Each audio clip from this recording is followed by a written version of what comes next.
সবাইকে স্বাগত। আজ মা ডুমুর ফলের একটি সুন্দর রান্না করছেন। মা ডুমুর ফলের রেসিপিটি দিদিমার কাছ থেকে জেনে নিয়েছিলেন, ঠিক সেইভাবে রান্না করছেন। প্রথমে ডুমুরগুলিকে গাছ থেকে তুলে এনে ভালোভাবে ধুয়ে নিলেন। এবার ডুমুরগুলিকে হাফ করে নুন হলুদ জলে দিয়ে দিলেন, যাতে ডুমুরের কষগুলি চলে যায়। একটি চামচের পেছন দিয়ে ডুমুরের ভেতরের বীজগুলিকে বার করে নিচ্ছেন, না হলে খেতে ভালো লাগবে না। আবারও পরিষ্কার জলে ভালোভাবে ধুয়ে নিতে হবে। এদিকে শিলনোড়াতে আদা ও জিরে বেটে নিচ্ছেন মা। ডুমুরের তরকারিটি মা নিরামিষভাবে রান্না করছেন। আবারও কড়াইতে নুন হলুদ দিয়ে ডুমুরগুলিকে সেদ্ধ করে নিতে হবে।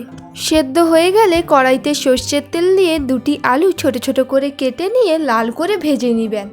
এবার ওই তেলেই দুটি শুকনো লঙ্কা হাফ করে ও তেজপাতা ফোড়ন দিয়ে দিলেন। এবার 2 চামচ আদা বাটা দিয়ে ভেজে নিলেন। এবার তাতে অল্প চিনি দিয়ে 1 টেবিল চামচ ধনে গুঁড়ো, জিরে গুঁড়ো, কাশ্মীরি লঙ্কা গুঁড়ো ও হলুদ গুঁড়ো দিয়ে কিছুক্ষণ মশলাটি ভেজে নিতে হবে।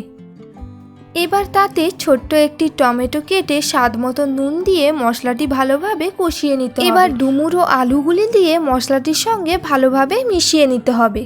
অল্প জল দিবেন যাতে আলুগুলি সেদ্ধ হয়ে যায়। এইভাবে মাখো মাখো হয়ে গেলেই ওপর থেকে 1 চামচ মতো ঘি ছড়িয়ে দিন, তাহলেই হয়ে গেল।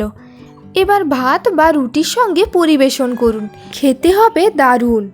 আর বাড়িতে অবশ্যই এইভাবে একবার রান্না করবেন এবং জানাবেন কেমন লাগলো।